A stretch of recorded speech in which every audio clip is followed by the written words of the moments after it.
and coming up with the idea of shorting the market. Like, was that accurate? And how you came to the idea that this is... It was sort of accurate. I mean, what happened was we were short, in 2006, we were short a bunch of subprime mortgage companies, their equities. And it was very hard to borrow. And it was also very expensive to borrow. So we were all excited about this idea, but we really couldn't do it in size. And so we started to think about, you know, we're going to short the subprime mortgage market, but we'd really never done anything in fixed income. So we started to figure out how are we going to do this. And then by chance, as the movie shows, Lipman called and showed up and basically showed me how to short the subprime mortgage market, and then we did it. That's basically what happened. Yeah. Any thoughts on the European banks, the current situation? How long do you have? I think that, you know, our regulators did two things very well. They forced our banks to raise a lot of capital to delever, and they also forced them to get the bad stuff off the balance sheet as fast as possible. Write it down, write it down, write it down, write it down. So, you know, the balance sheets of the US banks are actually very clean and not levered. Europe took a much more hands-off attitude. So yes, the European banks are less levered than they were, but they're probably about twice as levered as our banks are today. And in countries like Italy and Spain and Portugal, the regulators have been very permissive in not forcing the banks to sell off their bad stuff. My personal opinion is that the Italian banking system is insolvent. The entire Italian banking system. I think Deutsche Bank is a disaster. And I still think most of the European banks are undercapitalized, just not as undercapitalized as they were. You want to ask more? Ask me that. Yeah. What would you say the roles and contributions were of Fannie, Freddie, and Congress in the subprime mortgage crisis? Okay, so I'll rephrase your question, because I get this question. The question, as it is often asked, is, what do I think that the Community Reinvestment Act, which is, for those of you who don't know, is an act that forces banks to lend to people who they basically otherwise wouldn't lend to. Do I think that the Community Reinvestment Act and Fannie and Freddie were a major contributor to the financial crisis? Fair? Sure. No. I think the opinion, I find the statement that the Community Reinvestment Act and Fannie and Freddie caused the crisis, which is some people say offensive. It's the only way you could hold that opinion is if you're completely ignorant of what happened, or you're just being deceptive for ideological reasons. You know, the Community Reinvestment Act had no role whatsoever because the originators, all the subprime mortgage companies, it didn't apply to them. And the amount of volume that was done so dwarfed what anybody had to buy under the Community Reinvestment Act, it's not even relevant. You know, Fannie and Freddie, you know, at most you could say they set an environment where people wanted to invest maybe too much in housing, but they certainly didn't underwrite any subprime mortgages. They did buy some, but if they had bought none, somebody else would have bought them. So I don't think they had really much of a role at all. Not that I'm a big fan of Fannie and Freddie for other reasons, but I don't think they had a role. Yeah. Do you think a lot of the participants in the structured finance market were sort of consenting adults? You know, there's this, the participants in the structured finance market, structured credit market, CDO squares, all that. You know, there's a scene in the movie where there's the guy from the, I think the German bank who's buying the stuff, and he has the dinner and talks about how much, the Asian guy, but I thought he was working for a German bank. Yeah. I mean, my sense was these guys actually knew what was going on. Like, they knew people were picking pools of assets. Some people were betting on them. Some people were betting against them. And the way the government likes to portray it when they put fabulous fab on trial is you are hoodwinking innocent investors. What do you think the truth is there?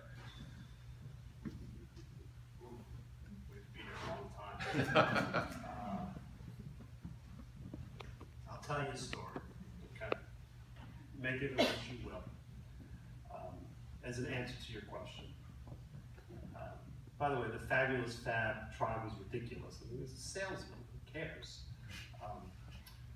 So it's the last week of August 2007. I get a phone call from my Goldman Sachs salesperson. It's all public, so it's not, I'm talking about it there. I get a phone call from my Goldman Sachs salesperson. He says, we've got this CDO bespoke, which we've created. And he says it's commercial mortgage-backed securities. And it's like a gobbledygook of garbage in commercial mortgage-backed securities. And he says, you know, we created this, it's a bespoke transaction, so that we have the client is long and we're short. That's how these things were created. It's like fantasy football. And he says, we want to lay off some of that risk, would you like some? Me, like, I put my hands in my pockets because I think I'm going to get picked. And I say, really, what? So for you to be short something, you have to pay a premium. So I said, okay, so what would it cost me to be short? He says, 2.2% per year. I said, I'll do it at 180. He says, we'll come back to you. 10 minutes later, he calls me back. He says, 195. I said, 190. He says, done. He hangs up. And I say to myself, what the hell did I just do? So a month goes by. I call him again. And I say, could you bring up the guy who created this thing? I really want to understand this better. So they bring up the guy. I won't say what his name is. He was Fab's boss. And I say to him, tell me what's in this thing. So he describes it. And then I say, okay. I said, you know, you created this so you were short, but you're still short. Why are you still short? You could have laid this off ages ago. And here's a lesson in life. When you ask a fixed income person a question they're uncomfortable answering, the answer is always the beta, the theta, the vega, the delta. Because they figure you're too embarrassed to say what the hell are you talking about. I'm never embarrassed. It's a flaw. Even therapy can't cure it. And so I say to him, let me see if I could translate what you just said to English, and you tell me if I got it. So I said, so you got all these different types of pieces of paper in this thing. And really the only question is, what's the correlation of loss between all the various different types of paper here? Because if the correlation is very high, that's not a great value. But the correlation is very low, that's very valuable to an investor. So you went to the rating agencies to get a rating, and you presented them with the correlation analysis that you knew was wrong when you gave it to them. Because you knew the correlations were actually higher. But you figured the rating agencies, they're such whores, they'll do whatever you want. And so that's what happened. They gave you a rating based on the right correlation analysis, but the wrong correlation analysis. So therefore, if your real correlation analysis was correct, there was an embedded loss in this security the minute you priced it off of the wrong correlation analysis. And that's why you stayed short. Is that what you did? And he looks at me and he says, I don't know if I put it quite in those words. And so then my trader says to him, all right, now we know why you're short. Why the hell are you giving any of this to us? This is like being short diamonds. And he says, oh, he says, because you know it's a bespoke transaction. So before you, the only people in the transaction were the client and us. But we give the price. So now it's you, the client, and us. So when we give the client a price that he doesn't like, we tell him, listen, there's somebody else in the deal. We gave him the same price. Now you take from that what you want. It's an ugly story. It drives me insane to this day. Yeah. I haven't, to follow up on that question, you mentioned ratings agencies, and I haven't heard your thoughts so much on their level of culpability. It's high. Yeah. So, You know, the rating agencies were paid about 3 to 5 times more to rate securitizations than they were for rating straight debt. So they had every incentive going. That's basically what happened. Yeah. I was wondering if you'd be willing to say a word or two about Fintech, any flavor of Fintech you'd be willing to comment on. I'll talk to you later. Boring. On the rating agencies, have reforms been made? There have been really no reforms of any real significance. They're on their best behavior now because they're watched much more closely, so the behavior is different. There's a lot fewer securitizations done, so the opportunities for this stuff is smaller. But there's been really, as far as I can tell, really no real change. As opposed to the banks, which have really changed. Yeah. Going back to the banks and their own leverage going into the crisis, do you feel that the repeal of Glass-Steagall a few years prior to that was a material factor, or not so much? I feel very strongly that the repeal of Glass-Steagall had absolutely no role in the financial crisis. People like to think that even the people in Washington who like to say we want to reimpose Glass-Steagall, even they don't think it had a role. When you think about what happened, the originators were all non-banks. Companies like Bear Stearns and Lehman and Goldman Warren banks were major participants. Everything that happened would have happened the same. I just don't, you could argue whether Glass-Steagall on its own was a good idea or not, or the repeal of it was a good idea or not, but it had really no role in the financial crisis. What I would say to people in Washington who talk about, breaking up the banks, you won. In terms of, how powerful they are and how they function, they're shadows of their former selves. You just move on, it's a waste of time. Yeah. If the global economy is no longer in crisis, why are central banks setting interest rates as if it is? Because it's pretty crappy out there. There's no oomph. And they keep trying to get it going by doing this quantitative easing when their governments are doing austerity. So they sort of feel like they're the best game in town. I sort of have a very perverse way of looking at it in that, quantitative easing has made the stock market go up, so it's helped the 1% feel better. And here's my political science, take it for what it is. Nothing happens in the United States when the 1% is happy. So the best thing that could have happened is not do quantitative easing, have the stock market go down, people realize we really have structural problems, and then maybe we would do something. But as long as the stock market's going up, it's not going to happen. That's the downside of quantitative easing. It's like a Band-Aid that makes people feel better, or at least some people feel better. Yeah. So to follow up on that then. As you can tell, I'm a little left wing. Right, well, so quantitative easing in the U.S. is in theory ended.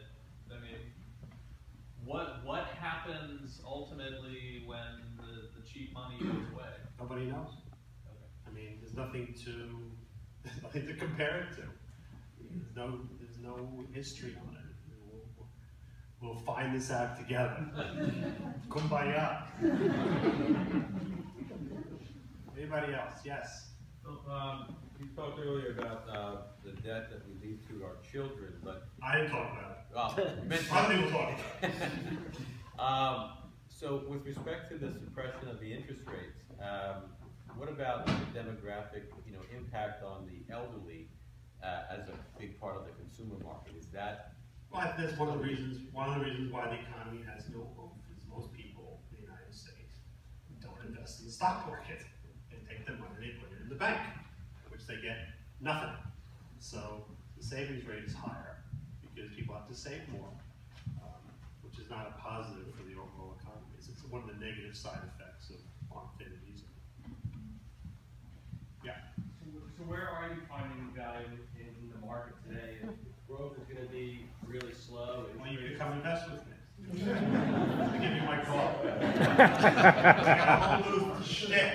We separately manage accounts, long, short, only charge 1.25%. I go to Walmart with hedge fund. Everyday low price. Nobody's even close. Yeah. If Paulson or Bernanke or Guyton were here today, what questions would you have for them, or what would you say to them in the wake of the crisis?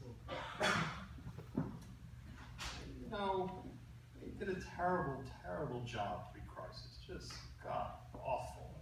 just an embarrassment. You know, my favorite quote that Paulson and Bernanke both said pre-crisis was, the subprime crisis is contained.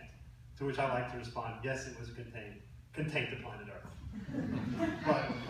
but once the crisis happened, they did the right thing. They did. I mean, you can quibble about it. You know, some of the details. I certainly I would not have put Neil Kashkari in charge of handing out money to banks, but that's a pet peeve of mine. But that's small potatoes.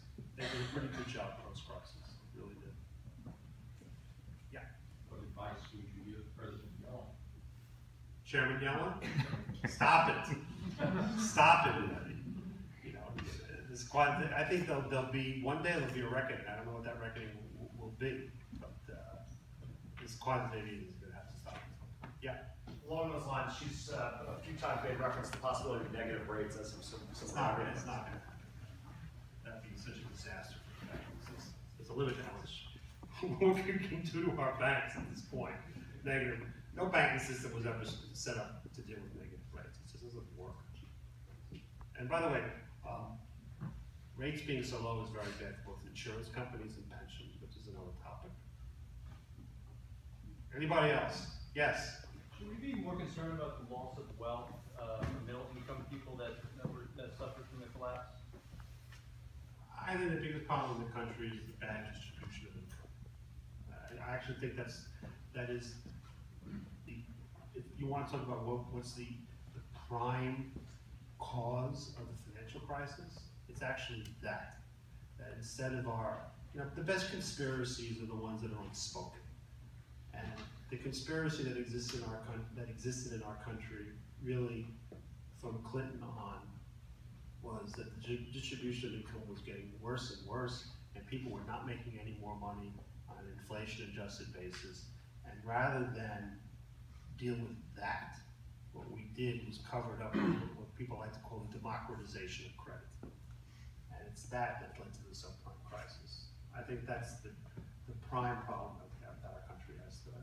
Yeah. How much do you think, when it comes to trade, I know that's a huge radio topic these days, when we look at the sort of trade and jobs going abroad, how much does that affect? I think it's a big contributor. I think, people like Joseph Stiglitz have a real point that we created trade. When you go to college, you actually think you learn something. Everybody takes Econ 101, and they tell you about how one country that's good at making butter, another country good at making guns, and let's trade, and everybody gets richer. You walk out of that class and you go, makes a lot of sense. I actually think I know something. And you know what? It does make sense in sort of very gross terms, but economies are composed of people. And some of the assumptions in that argument are all those people in the butter country who make guns, we're going to retool them to make butter. And you know what? They don't want to make butter. They want to make guns, because that's what they were brought up to do. And so our establishment, Democrat or Republican, we screwed our people with these trade deals. We really, really did. We did nothing to protect them. There's nothing's inevitable in this world. Look at Germany. They're a developed country. They still have an industrial base. They protected their people. We didn't do that at all. And both Republicans and Democrats are equally to blame for that. Like I said, left wing. One more. Who's got it? Yeah. Brexit. Brexit. What about it? Impact. What do I think? Yeah. I'm worried more about Italiexit, which is Italy. So you want to get a little? I'll get you a little nervous because I'm good. I can make people nervous. I'm really good at it. So here's what might happen. Might happen over the next couple of months. So there's a referendum in Italy that's going to take place, I think, the first week of December. The current Prime Minister Renzi is trying to reform the Constitution. You don't need to know the details. He has said publicly that if the referendum does not pass, he will resign. As of now, it looks like the referendum is not going to pass. If that happens, the government will fall. There'll be new elections. The current party that is leading in the polls in Italy is called the Five-Star Movement. The Five-Star Movement believes in he'll exit, and that's what may happen. I hope I've made you sufficiently nervous. Thank you for listening. It was a pleasure being here.